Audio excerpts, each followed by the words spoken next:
बहुत स्वागत है आपका देश न्यूज में और मैं हूं आपके साथ मनीष कुमार। आप देख रहे हैं मेरा खास कार्यक्रम शिक्षा का माफिया तंत्र। छत्तीसगढ़ में स्कूल सत्र शुरू हुए 2 महीने बीत चुके हैं और बता दें कि अब 2 महीने बीतने के बाद शिक्षा व्यवस्था की जो असल तस्वीर है वो सामने आने लगी है, क्योंकि धमतरी जिला प्रशासन स्कूली बच्चों को बेहतर स्कूल भवन देने में नाकाम साबित हो चुका है। नतीजतन धमतरी जिले के कई स्कूल भवनों की स्थिति बद से बदतर हो चली है। हालात इतने खराब है कि छात्र भीगते हुए पढ़ाई करने को मजबूर है। आप जो टेलीविजन स्क्रीन पर जो तस्वीरें देख पा रहे हैं ये धमतरी के नागर की पूरी तस्वीरें हैं, जहां पर देखिए किस प्रकार से स्कूल भवन पूरी तरीके से जर्जर हो चुका है। यहाँ तिरपाल के भरोसे यहाँ की शिक्षा व्यवस्था है। जो स्कूल की दीवारें हैं, भवन की दीवारें हैं, उनमें दरारें आ चुकी है। स्कूल की जो छत है उसमें से पानी टपकता है और इसी टपकते हुए पानी में भीगते हुए बच्चों को पढ़ाई करनी पड़ती है। ये तस्वीरें आप देख सकते हैं और इन तस्वीरों के माध्यम से आप समझ सकते हैं कि आपके शिक्षा व्यवस्था के कैसे हालात हैं। क्योंकि देखिए, एक तरफ छत्तीसगढ़ सरकार बेहतर शिक्षा व्यवस्था मुहैया कराने के लिए बेहतर स्कूल भवन देने का दावा कर रही है, लेकिन इसकी ज़मीनी हकीकत पर देखा जाए तो कुछ भी ठीक नहीं है। जैसा कि आप देखिए, धमतरी में तिरपाल पर शिक्षा व्यवस्था है। धमतरी जिले के कई स्कूल भवन अपनी अंतिम सांस ले रहे हैं। भवनों के हालात बद से बदतर हो चुके हैं। ऐसा ही एक मामला छत्तीसगढ़ के धमतरी जिला मुख्यालय से करीब 75 किलोमीटर दूर नगरी के शासकीय कन्या शाला हाई स्कूल से सामने आया है, जहां स्कूल भवन पूरी तरीके से जर्जर हो चुका है। भवन की छत में दरार आने से बारिश का पानी स्कूल के कमरे में आ जाता है, टपकता है। भवन इतना जर्जर हो चुका है कि कभी भी भर भरा कर गिर सकता है, बड़ा हादसा हो सकता है, जिससे लगातार बड़ा हादसा होने की संभावना है। खौफ के साए में यहाँ पर पढ़ाई होती है। यहाँ पर जो छात्र है, स्टूडेंट है और टीचर स्कूल भवन जर्जर भवन के ऊपर तिरपाल लगाकर पढ़ाई करने को मजबूर है। आपको बता दें कि पिछले दिनों नगरी इलाके का एक प्राथमिक शाला का जर्जर भवन का गेट भर भरा कर गिर गया था, जिसमें से तीसरी कक्षा के एक स्टूडेंट यानी कि छात्र की दबने से मौत हो चुकी थी।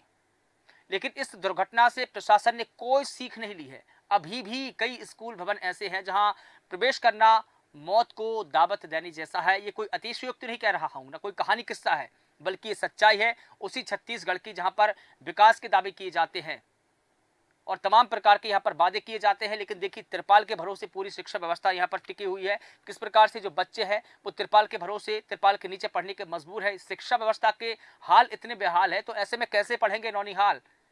क्योंकि सभी का एक ही डर है कि साहब पढ़ने से डर नहीं लगता, जर्जर भवन में बैठने से डर लगता है साहब। सबसे पहले वो बयान सुनते हैं कि इस पूरे मुद्दे को लेकर किसने क्या कुछ कहा है। इसको बिल्कुल चेक करवा लिया जाएगा और अभी मरम्मत की राशि भी जारी की जाएगी। अगर ये उसमें आएगा तो बैठ नहीं पाते हैं, किताब हमारा सामग्री पूर्णतः भीग जाता है और बैठने लायक भी नहीं रहता है, तो उससे बचाव के लिए तिरपाल हम लोग डाले हैं। यहाँ बहुत समस्या होती है इस कमरे में, बहुत ज़्यादा। यहाँ हम लोग लेक्चरर स्टाफ बैठते हैं, जैसे मैं ओपन प्रभारी हूँ, बोर्ड प्रभारी हैं और जो और टीचर लेक्चरर जो लोग हैं। बरसात में समस्या है तो वही पानी टपकना और जो छड़ जो है गल गल कर गिर रही। और आप रूम है वहाँ भी पानी टपकता है बहुत। रोकने के लिए रोकने के लिए वही ताल पत्री डाले मांग किए हैं और पूरा डिसमेंटल के लिए भी दिए फोटो सहित। आप देख रहे हैं कि ये हमारा क्लास है जो कि बहुत पुराना है। कम से कम 40 साल हो गए हैं इसको, 40 साल से ऊपर का है।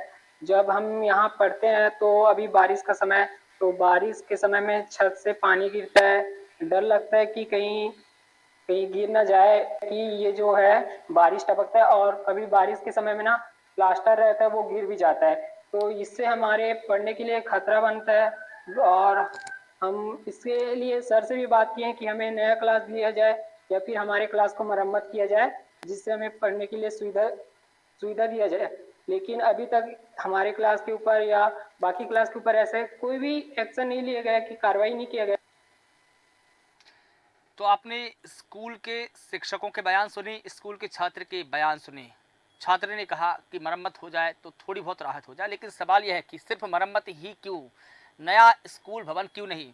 मरम्मत अगर होगी तो स्कूल की जो हालत है उसमें कोई ख़ास बदलाव नहीं आएगा। वो इसलिए नहीं आएगा क्योंकि इमारत पूरी तरीके से जर्जर हो चुकी है। अगर उसमें नया पेंट लगाएंगे तो क्या ही उससे हो जाएगा?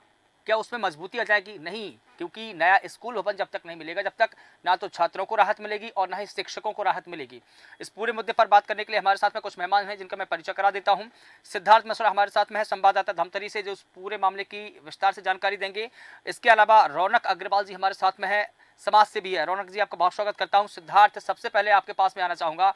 धमतरी के जिस स्कूल की हम चर्चा कर रहे हैं, उसकी बात कर रहे हैं, वहाँ पर सभी के मुँह से एक ही बात निकलती है कि साहब पढ़ने से डर नहीं लगता है, बल्कि जर्जर भवन में बैठने से डर लगता है, क्योंकि यहाँ पर खौफ के साए में बच्चे पढ़ाई करने को मजबूर है। लेकिन आखिर क्या वजह है कि शिक्षा अधिकारी या शिक्षा विभाग के जो बड़े मंत्री हैं वो इसकी सुध नहीं ले रहे हैं?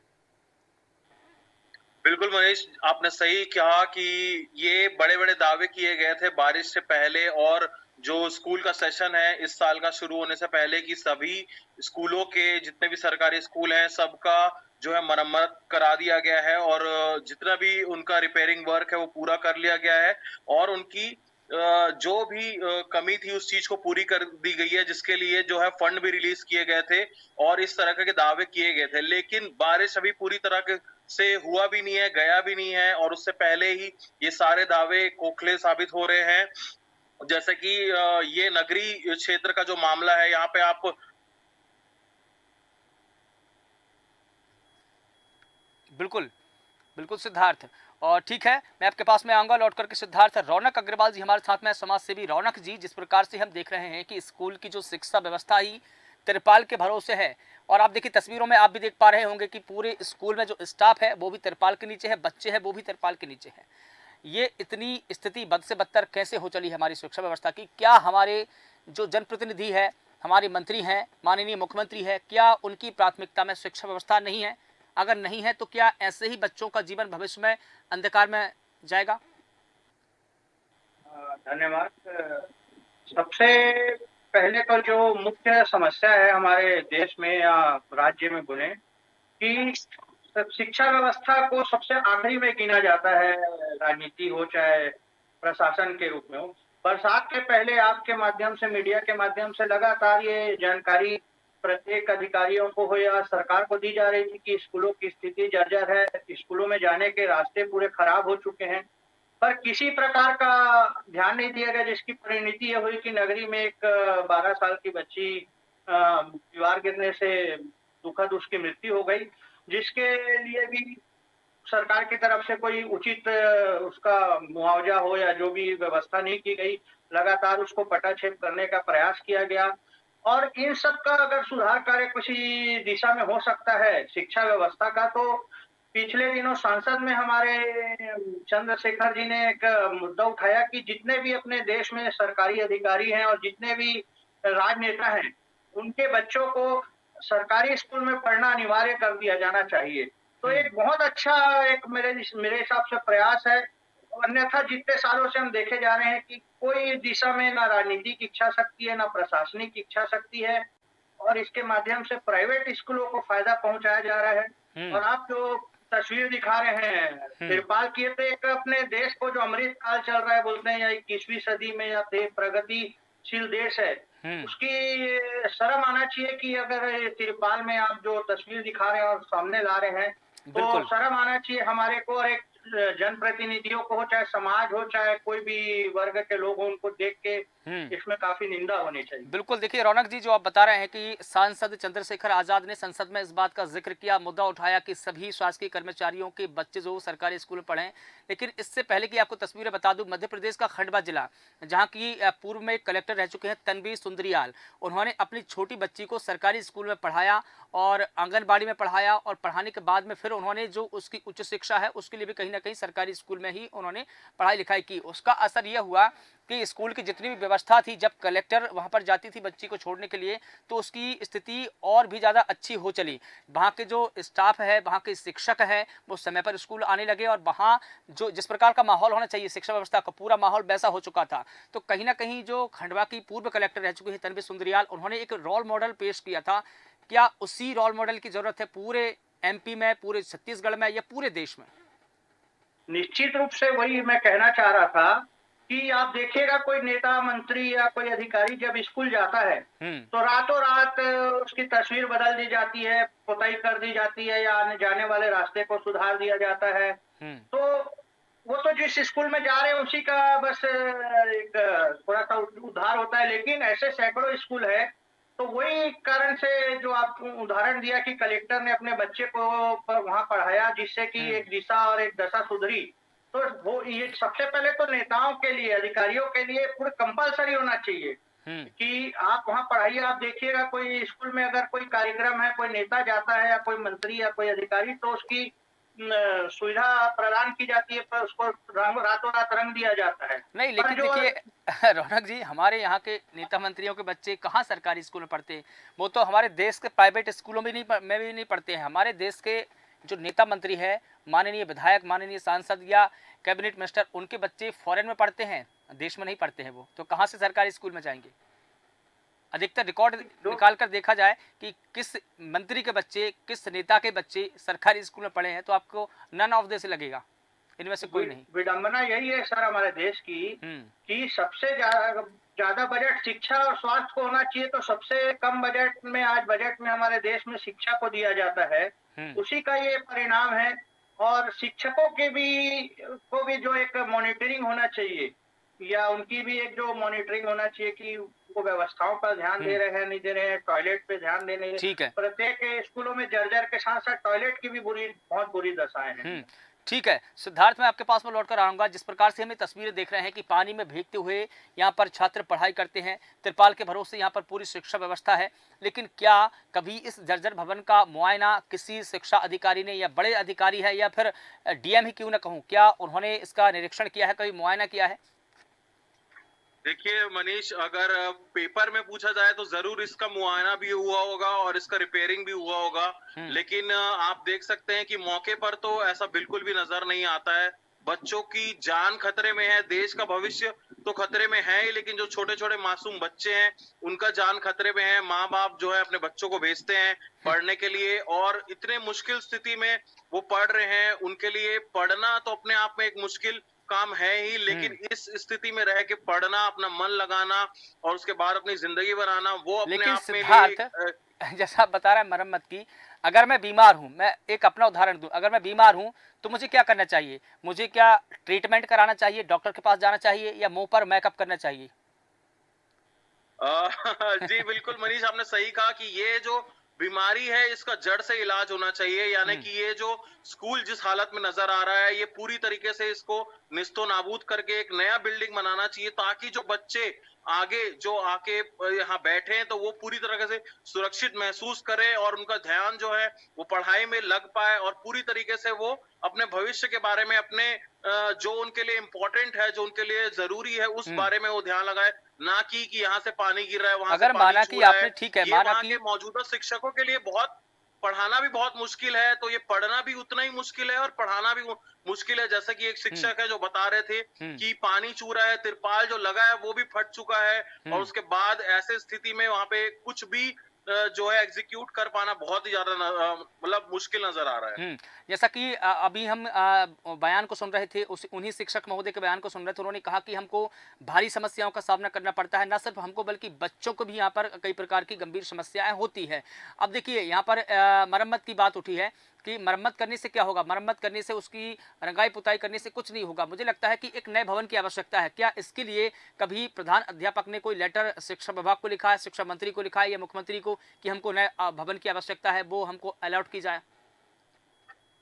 जी इसका जो है संकोच की वजह से, मतलब जो है अपने बड़ी अधिकारी को, जो शिक्षा मतलब विभाग है, वहां तक ये बात जरूर नहीं पहुंच पा रही है, करके ही ऐसा हाल है। बाकी शिक्षकों ने जो है अपना दुख दर्द तो बता ही दिया है, उनकी तकलीफ बताई दी है कि ये काम नहीं हो पा रहा है। जो है हर साल जब भी सेशन चालू होता है तो सभी स्कूल का कायदे से निरीक्षण करने का और उनकी मजबूती का, जो भी उनमें काम बचा हुआ है रंग रोगन का या फिर रिपेयर का, ये हर साल की जिम्मेदारी होती है शिक्षा विभाग की।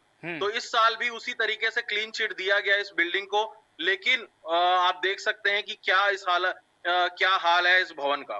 बिल्कुल ठीक है रौनक जी, जिस प्रकार से सिद्धार्थ बता रहे हैं कि सत्र शुरू होने के पहले सभी स्कूलों का निरीक्षण होता है, उनका वेरिफिकेशन होता है, फिजिकल वेरिफिकेशन होता है और ये परखा जाता है कि दरअसल जो मानक है शिक्षा विभाग के, उन मानकों पर कितने खरे हैं। क्या ये स्कूल जर्जर तो नहीं हो चुके हैं, किसी स्कूल की मरम्मत तो नहीं है, और अगर ये होता है तो बाकायदा सरकार इसके लिए फंड जारी करती है।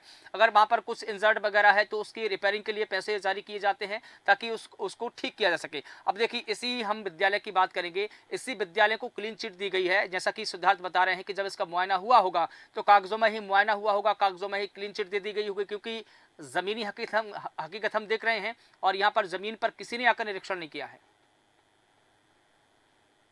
ये तो खाना पूर्ति हमेशा की तरह होती आई है और हमने पढ़ा भी है ये खबर जो आप बता रहे हैं कि बरसात के पहले प्रशासन सजग, स्कूलों में आने वाली समस्याओं से उससे अलर्ट। अगर वो एक जैसा कि सिद्धार्थ जी ने बताया पेपर के लिए, मीडिया के लिए और खाना पूर्ति के लिए एक खबर बस होती है, वस्तु स्थिति पूरी तरह से बदली हुई होती है। और मैं धन्यवाद देना चाहूंगा कि अन्य जो खबरों को छोड़ के आपने एक जो वास्तविकता भरी खबर दिखाई है और ये जो स्कूल की तस्वीर पेश की है, तो एक सबको बहुत अच्छा आप लोगों ने सच्चाई को सामने लाया है कि कागजों में क्या है और वस्तु स्थिति सही में क्या है, उसको सामने लाने के लिए आपके चैनल को भी बहुत बहुत साधुवाद देता हूँ। शुक्रिया आपका। जैसा लेकिन यहाँ पर अब देखिए रौनक जी, सवाल तो यहाँ पर बरकरार रहेंगे कि आखिर क्लीन चिट कैसे दे दी गई और किसने दी है? क्या जिला शिक्षा अधिकारी ने दी है या निरीक्षण करने वाले किसी अधिकारी ने दी है? पहली बात तो यही होता है कि जब इसका मुआयना ही नहीं किया गया है तो फिर इसको हरी झंडी क्यों? तो ऐसा है कि देखिए, आप चाहे स्कूलों की मरम्मत ले लीजिए, चाहे एजुकेशन ले लीजिए, चाहे और भी अन्य सुविधाएं होती है, कॉपी किताब, ये सब मिली भगत से प्राइवेट स्कूल्स के सांठ-गांठ से सब चल रहा है, जो कि सब जानते हुए भी एक चेहरे में अपने नकाब ओढ़े रहते हैं। बिल्कुल। वो एक वस्तुस्थिति सबके सामने है कि ये सब प्राइवेट स्कूलों को लगातार जो फायदा हो रहा है और वो लगातार मनमानी अपनी फीस बढ़ा रहे हैं, वो कारण वही है कि सरकारी स्कूलों में सुविधाओं को शून्य की जाती है। कहीं ना कहीं मिली भगत से सब शिक्षा व्यवस्था को नहीं, कमजोर लेकिन किया किसी जाता ना है, किसी की जिससे जवाबदेही तो यहाँ पर होनी चाहिए रौनक जी। कोई हाँ, तो ना कोई इसका जिम्मेदार होना चाहिए। हम किसको जवाबदेह माने, किसको जिम्मेदार माने? क्योंकि जो जिम्मेदार अधिकारी है, कहीं ना कहीं देखिए हम फोन करने की कोशिश कर रहे हैं जिला शिक्षा अधिकारी जो कि टीआर जगदल्ले जी है, हम पूछते उनसे, अगर वो जुड़ते तो उनसे पूछते कि आखिर इन सरकारी स्कूलों की इतनी बदहाली क्यों है, बद से बदतर क्यों होते जा रहे हैं। शिक्षा व्यवस्था का जो रोल मॉडल कहा जाता है आपका जिला, वो रोल मॉडल आखिर कैसे इतना सड्डी साबित हो रहा है? तो फोन ही उठा रहे हैं। तो ये तो सर आप कमजोरी वही है ना कि ऊपर में कोई एक मॉनिटरिंग नहीं है और किसी के प्रति जब जनता के प्रति किसी के जवाबदेही नहीं है। जब आप मीडिया जैसे इतने प्रतिष्ठित चैनल का आप फोन नहीं उठा रहे हैं, जवाबदेही नहीं कर रहे हैं, तो आम जनता हो या बेचारे जो गरीब वर्ग हैं या जो गांव के लोग हैं, वो किसके पास अपनी गुहार लगाने जाएंगे? जो पीड़ित बच्ची है आज, जो मृत्यु हो गई, 1 दिन 2 दिन सबने दौरा किया, उसके बाद वो किसके पास जाएंगे? अपने देश में विडंबना यही है कि माध्यम ही नहीं है कि आप अपने परेशानी को किसी के पास लेके जाएं, क्योंकि सब मिली भगत से सब चीज चल रहा है। तो सवाल ही नहीं है कि अपन किसी के पास आवाज। कुल मिला के ये देखे रौनक जी की जवाबदेही पूरी तरीके से खत्म हो चुकी है जनता के प्रति, शिक्षा के प्रति, स्वास्थ्य के प्रति। ठीक है सिद्धार्थ, मैं आपके पास में आ रहा हूँ। पिछले दिनों की ही अगर मैं आपको घटना बता रहा हूं कि नगरी इलाके में ही एक प्राथमिक शाला का जो जर्जर भवन था उसका गेट भर कर गिर गया था, जिससे कि एक बच्ची की डेथ इसमें हो गई थी। तीसरी कक्षा की जो छात्रा थी उसकी दबने से मौत हुई थी। लेकिन इस दुर्घटना से भी प्रशासन ने कुछ सीख नहीं ली है। अगर यहाँ भी कोई दुर्घटना हो जाती, माना कि अगर पूरा स्कूल भर कर गिर जाता है और बच्चे उसमें दब जाते हैं, भगवान न करे कि ऐसा हो, अगर इतनी बड़ी दुर्घटना होती है तो इसका जिम्मेदार कौन होगा? क्या जिला शिक्षा अधिकारी होंगे, डीएम होंगे, कौन होगा?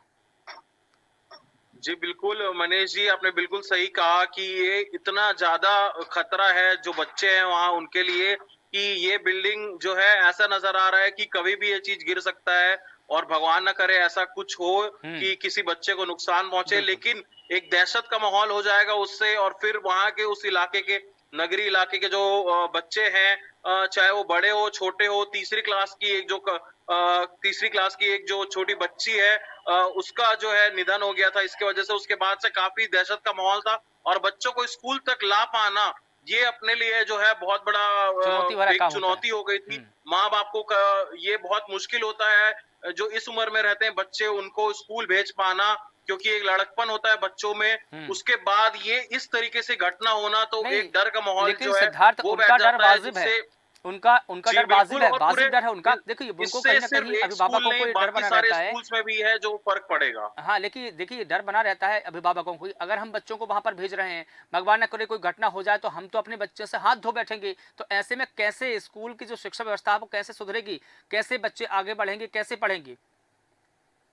ये शिक्षा अधिकारियों को ही इसका जवाब देना पड़ेगा। जो फंड रिलीज होते हैं वो फंड कहाँ जा रहे हैं, और वो फंड जो स्कूल भवन है और जो शिक्षा विभाग जो है, बाकी जो इनका कभी खाने में मध्याह्न भोजन को लेके कभी कुछ कंप्लेन आता है, कभी भवन को लेके कंप्लेन आता है, तो इस तरीके से इसको पूरी तरीके से जांच करना होगा। और जैसे कि रौनक जी बता रहे थे कि शिक्षा माफिया का भी इसमें इन्वॉल्वमेंट मिली है। भगत हो सकती है, तो इसको बहुत ही ऊपर से जांच करनी पड़ेगी, क्योंकि ये बहुत ही ज्यादा सेंसिटिव मामला है, बच्चों के भविष्य का मामला है। और वैसे भी जो है हमारा राज्य अभी पढ़ाई के मामले में काफी पीछे चल रहा है। हमारे देश में जो है छत्तीसगढ़ राज्य काफी पीछे चल रहा है, तो शिक्षा को बहुत ही ज्यादा जो है गंभीरता से लेना पड़ेगा। और इसमें हर चीज आता है, बच्चों की पढ़ाई आती है, भवन आते हैं, उनका खाना आता है, और जो क्वालिटी ऑफ वर्क है, शिक्षक है, इन सभी चीजों को देखना पड़ेगा। तभी जाके जो है राज्य का जो परिस्थिति है वो बदल पाएगी, और जो इस राज्य के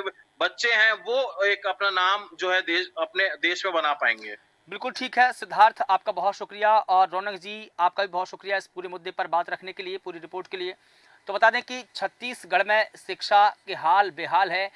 कैसे पढ़ेंगे नौनिहाल हजरात, आप ही बताइए, क्योंकि अब सभी बच्चे कहने लगे हैं कि साहब पढ़ने से डर नहीं लगता है, जर्जर स्कूल भवन में बैठने से डर लगता है, क्योंकि अगर कोई दुर्घटना हुई तो इसका जिम्मेदार कौन होगा। फिलहाल देश न्यूज़ के खास कार्यक्रम शिक्षा के माफिया तंत्र में बस इतना ही। देश और दुनिया की तमाम बड़ी खबरों के लिए आप लगातार बने रहिए देश न्यूज़ के साथ। नमस्कार।